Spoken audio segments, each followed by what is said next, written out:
ఫిబ్రవరి మంత్‌లో the best selling cars చూసుకున్నట్టయితే, ఇక్కడ టాప్ 5 కార్స్‌లో 4 కార్స్ మనకు మారుతి సుజుకి నుంచే కనిపిస్తాయి. ఒక కార్ మాత్రమే మనకు హ్యుండై నుంచైతే కనిపిస్తుంది. మరి ఫిఫ్త్ పొజిషన్‌లో మారుతి సుజుకికి చెందిన బెలెనో కార్ అయితే ఉంటుంది.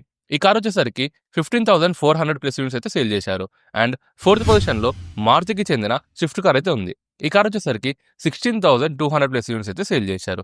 అండ్ థర్డ్ పొజిషన్‌లో ఎస్యూవీ కార్ అయితే ఉంది. ఇదే హ్యుండై క్రెటా. ఈ కార్ వచ్చేసరికి 16,300 ప్లస్ యూనిట్స్ అయితే సేల్ చేశారు. మరి సెకండ్ పొజిషన్‌లో మారుతి సుజుకికి చెందిన వ్యాగనర్ కార్ అయితే ఉంది. మరి ఈ కార్ యొక్క సేల్స్ చూసుకున్నట్టయితే 19,800 ప్లస్ సేల్స్ అయితే ఉన్నాయి. మరి ఫస్ట్ పొజిషన్‌లో ఏ కార్ ఉందంటే జనవరి మంత్‌లో 10థ్ పొజిషన్ ఉన్న కార్ ఈ మంత్‌లో ఫస్ట్ పొజిషన్‌కి అయితే వచ్చింది. మరి అది ఏ కార్ అంటే మారుతి సుజుకికి చెందిన ఫ్రాన్స్. ఈ కార్ వచ్చేసరికి 21,400 ప్లస్ యూనిట్స్ అయితే సేల్ చేశారనమాట. మరి టాటా ఎక్కడుందంటే టాటా వచ్చేసరికి సెవెంత్ పొజిషన్‌లో టాటా నెక్సాన్ అయితే ఉంది. అండ్ అదే 10థ్